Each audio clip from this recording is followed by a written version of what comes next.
అన్నమయ్య జిల్లా గాలివీడు ఎంపీడీఓ హత్యాయత్నం ఘటనలో 13 మందిపై కేసు నమోదు చేశామని ఎస్పీ విద్యాసాగర్ నాయుడు తెలిపారు. తల్లి మండల పరిషత్ అధ్యక్షురాలు కావడంతో ఆమె కుమారుడు సుదర్శన్ రెడ్డి చాంబర్ తాళాలు ఇవ్వాలని డిమాండ్ చేశారన్నారు. మండల పరిషత్ అధ్యక్షురాలు వస్తేనే తాళం ఇస్తామని, నిబంధనలకు విరుద్ధంగా తాళాలను ఇవ్వడం కుదరదని ఎంపీడీఓ జవహర్ బాబు సమాధానం ఇవ్వడంతో ఈ దాడి జరిగినట్లు గుర్తించామని అన్నారు.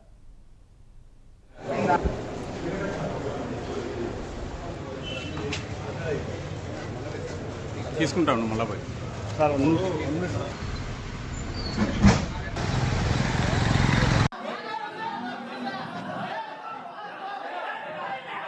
వాళ్ళ మదర్ ఎంపీపీ కాబట్టి ఆవిడ ఆఫీస్ ఛాంబర్స్ అడగటం, ఆఫీస్ ఛాంబర్ యొక్క కీస్ అడగటం, కీస్ అఫీషియల్గా ఎవరైతే ఎంపీపీ ఉన్నారో వాళ్ళకి మాత్రమే ఇస్తామని చెప్పి ఎంపీడీఓ గారు యాజ్ పర్ రూల్ వ్యవహరించే క్రమంలో ఈ కన్సర్న్డ్ వైఎస్ఆర్సీపీ పర్సన్ ఎవరైతే సుదర్శన్ రెడ్డి అన్న ఆయన ఉన్నారో అతన్ని తన్నడం, కింద పడేసి కుర్చీలతో కొట్టడం అనేది కూడా వాళ్ళ అనుచరులు వాళ్ళు కలిసి జరిగింది.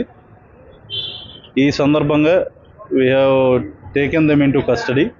ఏ case has been registered under relevant sections and వాళ్ళు ప్రస్తుతం అదుపులో ఉన్నారు ముగ్గురు.